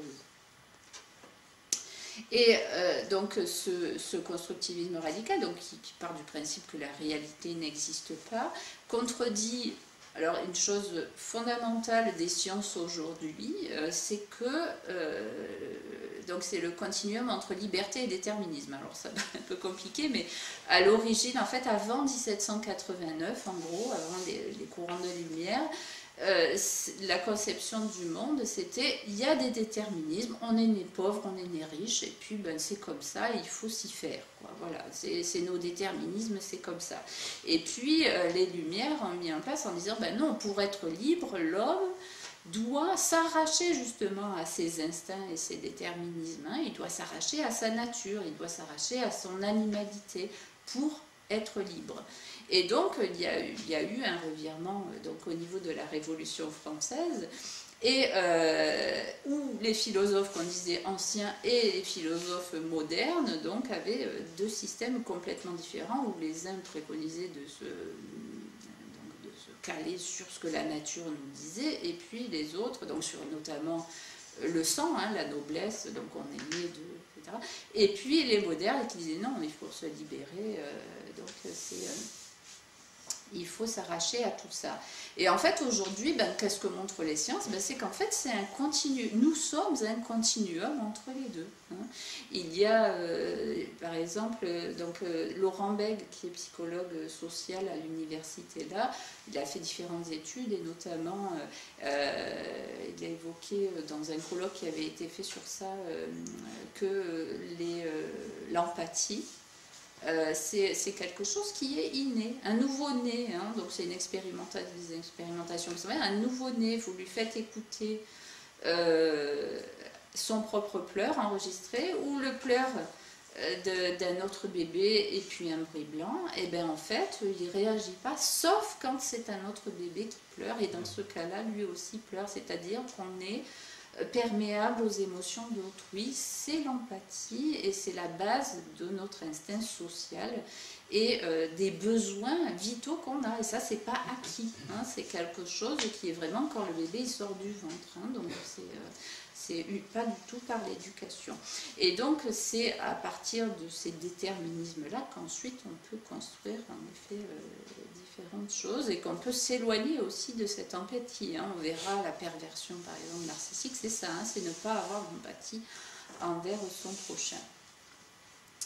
Voilà, et puis la réalité est dissoute dans l'abstrait.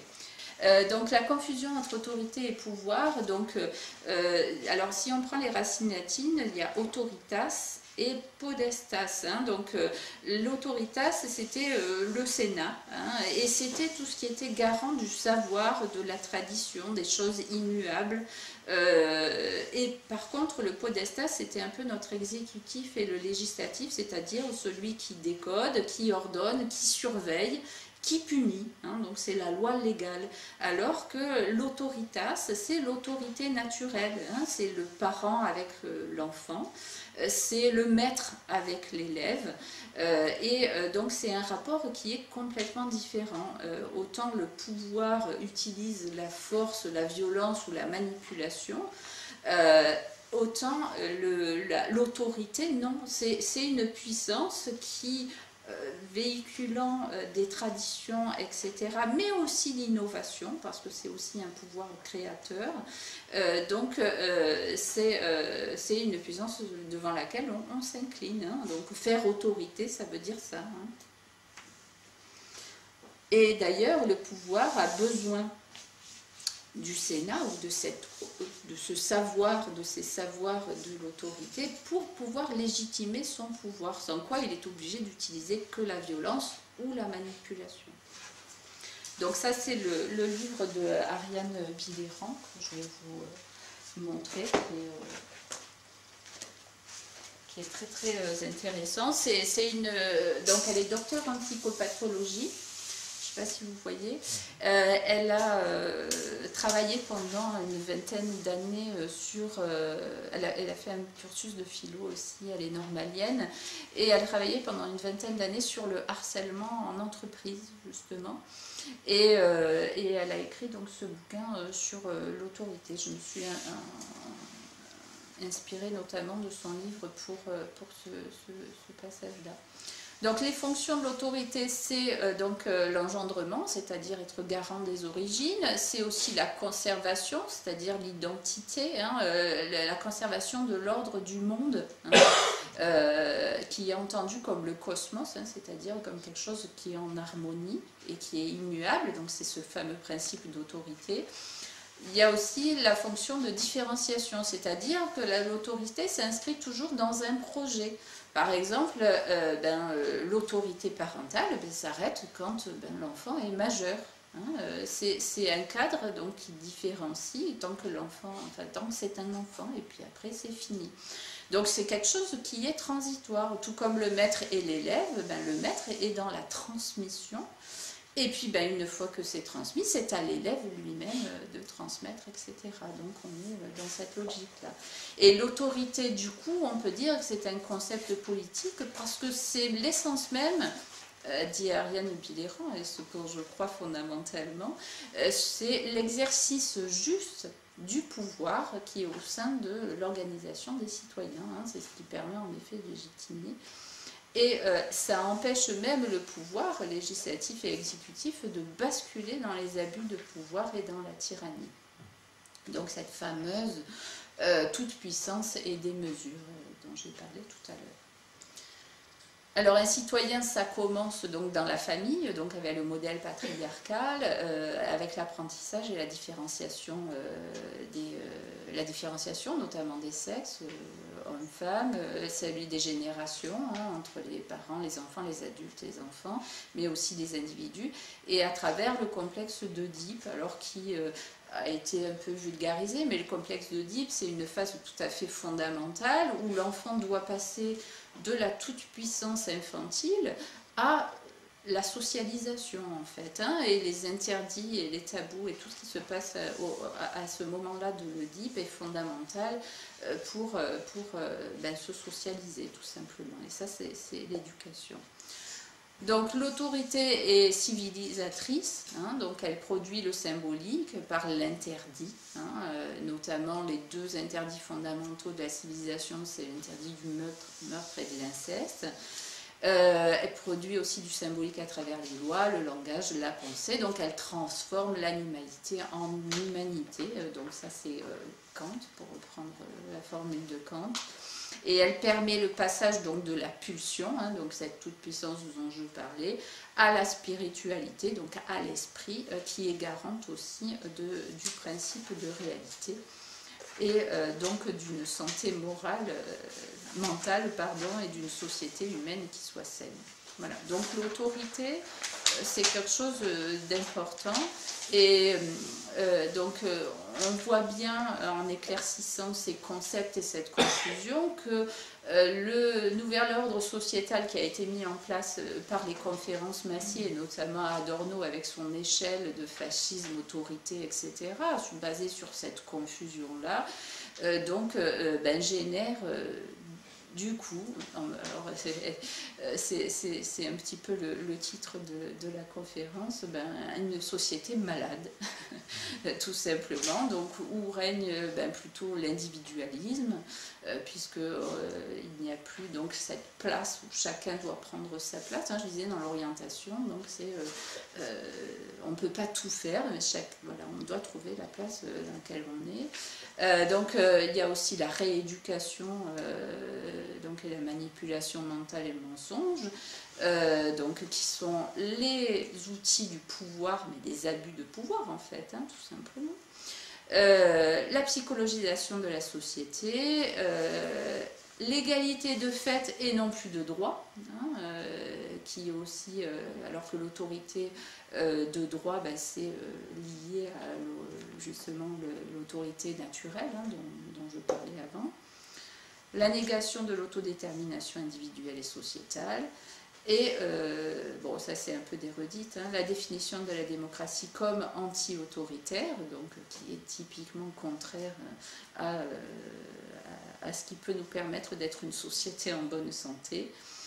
Et la seule autorité du coup qui reste, c'est la cybernétique, hein, qui remplace l'autorité humaine. Donc c'est ce qu'on appelle aussi le scientisme, c'est-à-dire où la science dessine à la place des hommes.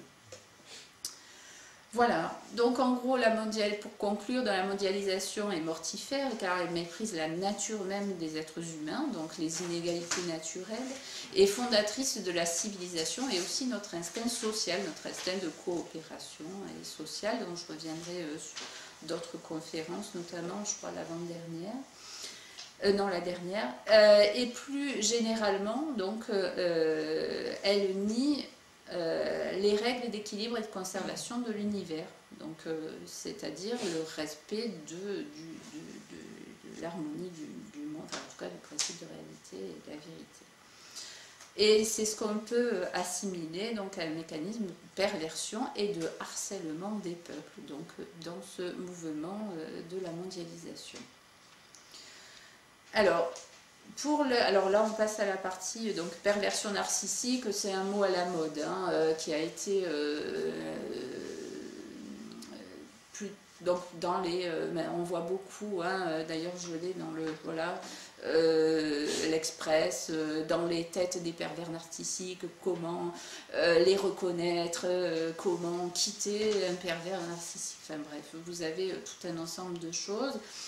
C'est notamment Marie-France Irigoyen en 1998 qui a popularisé ce concept, et elle l'a fait au niveau du travail, hein, notamment sur le harcèlement moral en entreprise. Et en fait, les médias ont petit à petit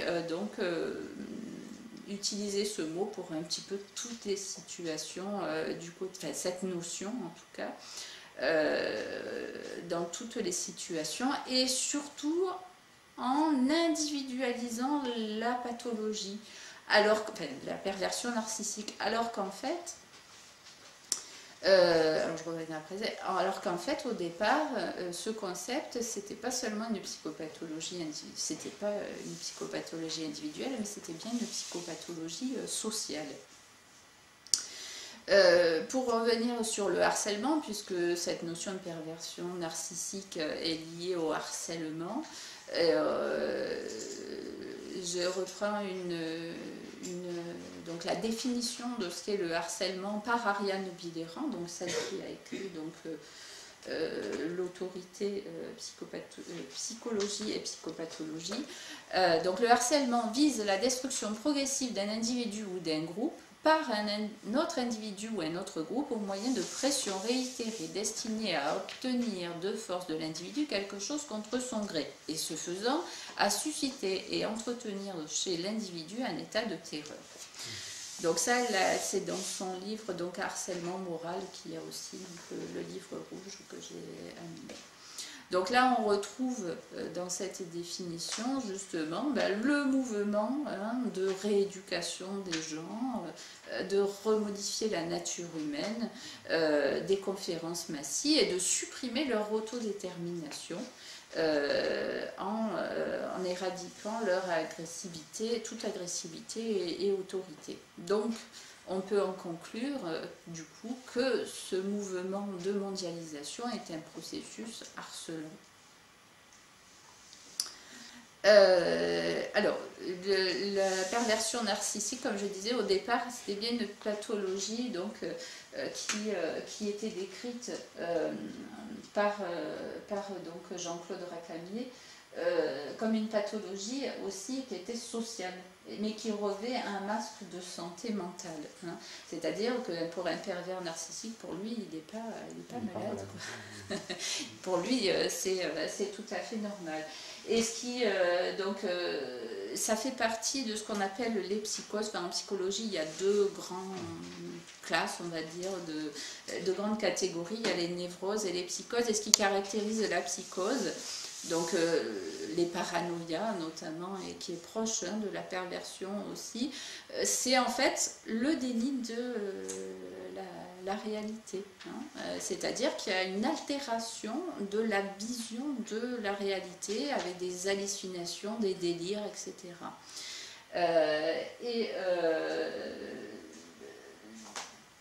Autre caractéristique dans la perversion narcissique, c'est bien l'incapacité de développer de l'empathie envers son prochain. Donc en étymologie, perversion, c'est pervertere, donc mettre sans dessus-dessous, c'est-à-dire c'est une action qui détourne un objet, une chose, de sa vraie nature. Donc, par exemple, je vous parlais tout à l'heure de l'échelle F, donc les valeurs deviennent complètement inverses. Ce qui était la norme devient fasciste, et ce qui était déviant devient la norme, ou en tout cas ce qui est exigé ou devient une norme sociale.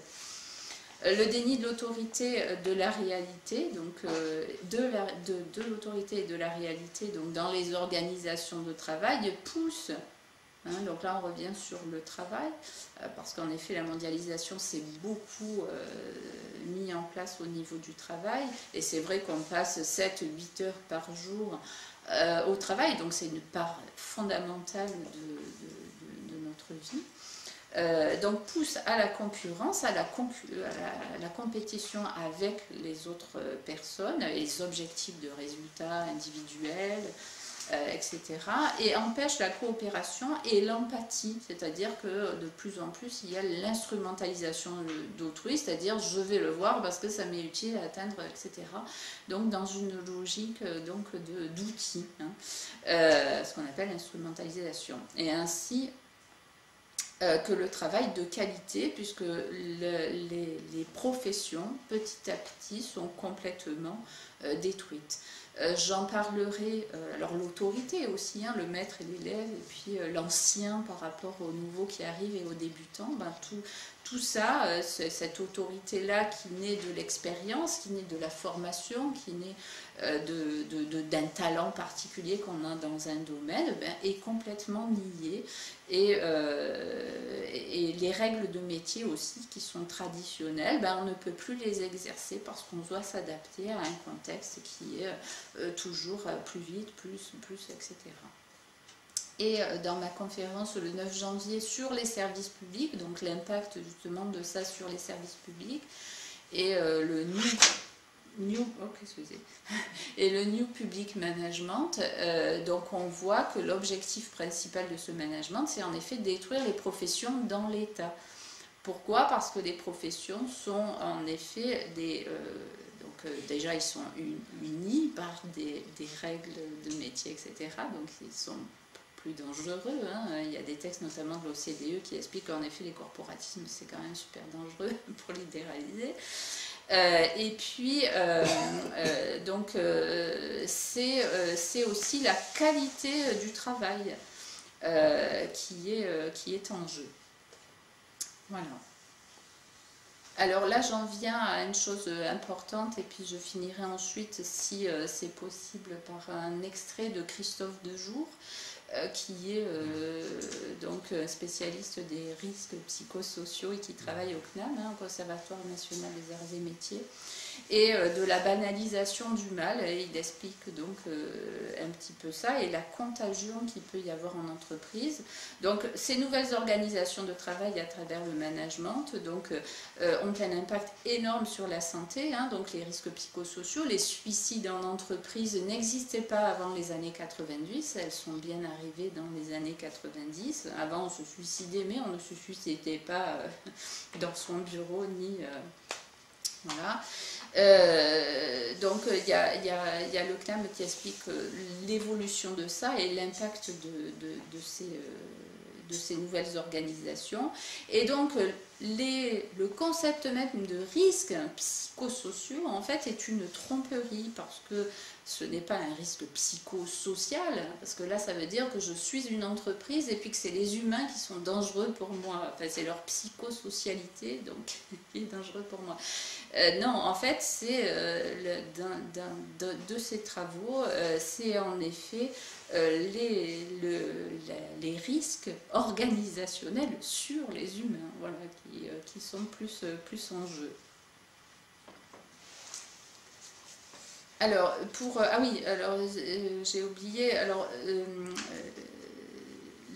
donc Christophe Dejour montre que face à ces nouvelles organisations de travail, donc les stratégies, c'est en effet de mettre un petit peu des œillères, hein, pour survivre, hein, avec des pressions, des menaces de licenciement, etc., le chômage de masse et tout, et que les personnes sont mises dans l'impossibilité de ressentir de l'empathie pour l'autre, parce qu'ils n'ont pas le temps, parce qu'ils doivent atteindre leurs objectifs, parce que sinon, parce que si, parce que là.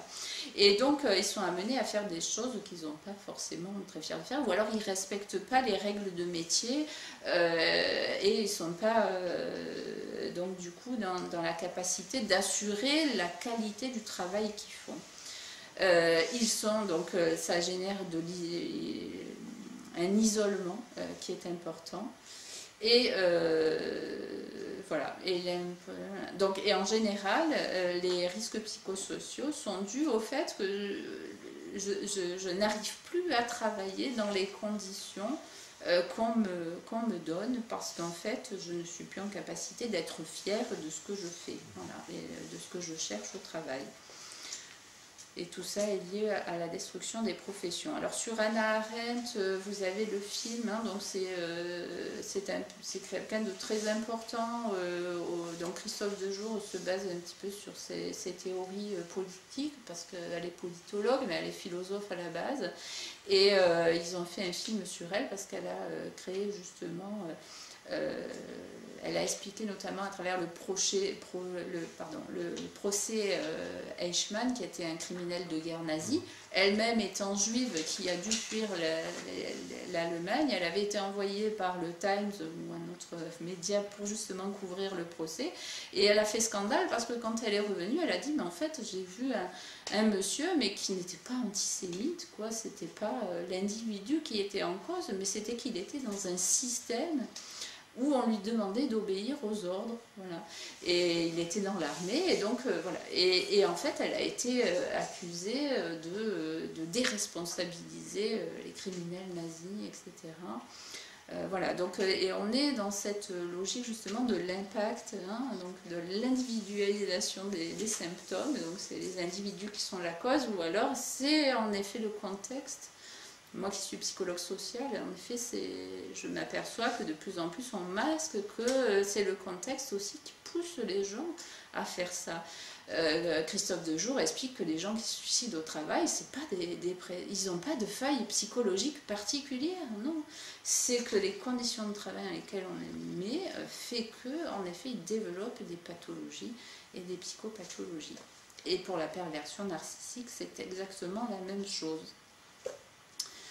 Voilà, donc je vous propose, ça dure 5 minutes, c'est le documentaire J'ai très mal au travail, que peut-être certains ont vu, donc Christophe Dejour est interviewé, donc vous avez aussi des extraits de situations de travail, de management, je crois, de formation, enfin j'ai vu il y a quelques temps, et où il explique un petit peu tout ça.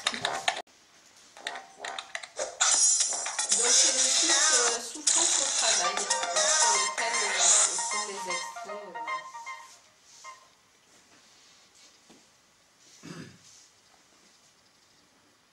Il y a quelque chose de consubstantiel entre être dans le monde des êtres humains, faire partie du monde humain et travailler. Le travail n'est pas quelque chose, c'est anthropologique le travail. Le travail est un moyen de me confronter à moi, aussi bien quand je travaille mon piano, si je veux devenir pianiste par exemple, que quand je travaille à l'usine ou quand je travaille comme chercheur ou n'importe quel métier. Il y a quelque chose là qui est une chance. Alors, quand on ne peut plus jouer ça, et que l'ensemble du travail, par son organisation, se retourne contre cette dimension anthropologique du travail, c'est-à-dire de telle sorte que partout, je ne puisse plus jouer avec le travail pour jouer avec moi-même, alors on entre dans quelque chose qui, en quelque sorte, inscrit le travail contre la culture, contre la vie. Contre la vie. La vie en tant que la vie, c'est la vie subjective, c'est-à-dire celle qui s'éprouve soi-même, qui cherche son accroissement, qui se trouve et se révèle justement dans une des épreuves qui est le travail, l'autre étant l'amour. Mais ce sont les deux grandes épreuves. Et pour beaucoup d'entre nous, on le sait pas, la vie érotique, la vie amoureuse, marche qu'à un quart. Et beaucoup d'entre nous, nous tenons notre vie essentiellement du rapport au travail, de cette chance de pouvoir se mettre à l'épreuve de l'ensemble. Et l'être générique de l'homme, au fond, débouche sur cette idée de la culture, en tant que la culture, c'est la possibilité d'inscrire le travail dans cette perspective d'honorer la vie, ensemble. Et accumuler, cristalliser, en quelque sorte, ce travail des individus, mais aussi ce travail collectif dans quelque chose qui est sédimenté sous la forme de la culture et de la civilisation. La culture, ce n'est rien d'autre que ce par quoi se sédimente, ce qu'il y a de meilleur en l'homme, en tant que ce sont des manières d'honorer la vie. Aujourd'hui, nous avons mis en place des modes d'organisation du travail qui ne permettent plus d'inscrire le travail dans la culture. Le travail, tout devient produit de consommation. Ça n'est plus l'amour de la vie. Le produit culturel n'est pas l'œuvre d'art. C'est un produit à consommer, donc à détruire, donc qui n'a pas de durée. Et c'est ça qui est terrifiant. Et en plus, on doit renouveler les modèles pour le consommer le plus. Et puis, si possible, baisser le niveau de nouveauté, du pouvoir de déranger, du pouvoir de critique que contient l'œuvre d'art, en tant qu'elle nous ouvre justement à la fois sur un regard critique du passé et qu'elle ouvre des perspectives d'avenir, fait apparaître des formes nouvelles par lesquelles l'homme se grandit lui-même, se découvre, se révèle à lui, mais quand même tendu vers quelque chose qui est bien honorer l'être humain de l'homme, l'être de l'homme. Bon, aujourd'hui, on est dans un travail qui ne peut plus s'inscrire, tend à ne plus pouvoir s'inscrire dans la culture, ne peut plus se mettre au service de la culture. Il n'y a que cette dimension par quoi le travail s'inscrit dans la continuité, ou peut s'inscrire, ou cherche à s'inscrire dans la culture, que peut naître l'enthousiasme. L'enthousiasme a disparu. Nous avons perdu notre enthousiasme. Il existe encore un peu chez les artistes, on le voit, de façon absolument bouleversante aujourd'hui, quand on a un opéra, une pièce de théâtre, quelquefois un film, ébloui devant le travail collectif, tout ce que ça représente de coopération, et puis de bonne humeur, et les mecs qui chantent ensemble, et on a le concert, et tout à coup tous ces gens chantent ensemble, ils viennent de différents pays, de différentes nations, là, ils sont en quelques temps, ils ont monté. Alors là, oui, l'enthousiasme revient, on comprend ce que ça veut dire, mais c'est eux qui le tiennent aujourd'hui. Le monde du travail, pour l'ensemble, est déserté de tout ça. Nous sommes dans la décadence. C'est pas demain, nous y sommes. La décadence, elle est là. La décadence en tant que l'homme se nie soi-même. C'est ça la réalité aujourd'hui du travail. Et c'est ça qui évidemment pose problème. Il faut reprendre la main là-dessus. Et nous pouvons, donc ça dépend de nous.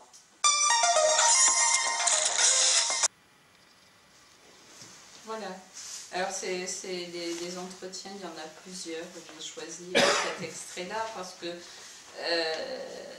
il parle d'honorer la vie, donc ce qui me semblait être en cohérence justement avec ce principe de réalité et d'être connecté à ce monde harmonieux, voilà, et la place de l'humain au sein du cosmos. Voilà, donc on est par rapport à ça, donc alors, elle est où la poche? Oui, voilà. Donc on en vient justement comment se protéger de tout ça, hein. C'est un petit peu compliqué vu qu'en plus c'est un niveau mondial. Donc cette mondialisation qui est mortifère est contraire aux objectifs aussi d'autodétermination des peuples et de l'égalité de droits. Donc on explique aussi la contradiction des objectifs qu'il y avait à l'origine, hein, de la paix dans le monde et tout ça qui a été visé. Et pour répondre à cette question, donc comment se protéger, les réponses sont très individuelles, mais en tout cas, j'ai mis cette citation parce qu'elle me semble essentielle, c'est que l'ignorance est une mauvaise graine que les tyrans cultivent parmi leurs sujets, mais qu'aucune démocratie ne peut permettre parmi ses citoyens. Voilà. Donc c'est pour ça aussi que je fais ce type de conférence, pour diffuser des informations sur des faits qui sont réels et qu'on peut vérifier. D'ailleurs, vous avez tout un ensemble de sources. Et du coup, la suite des conférences, hein, donc vous avez eu le programme des conférences, donc à peu près tous les mois jusqu'en juin.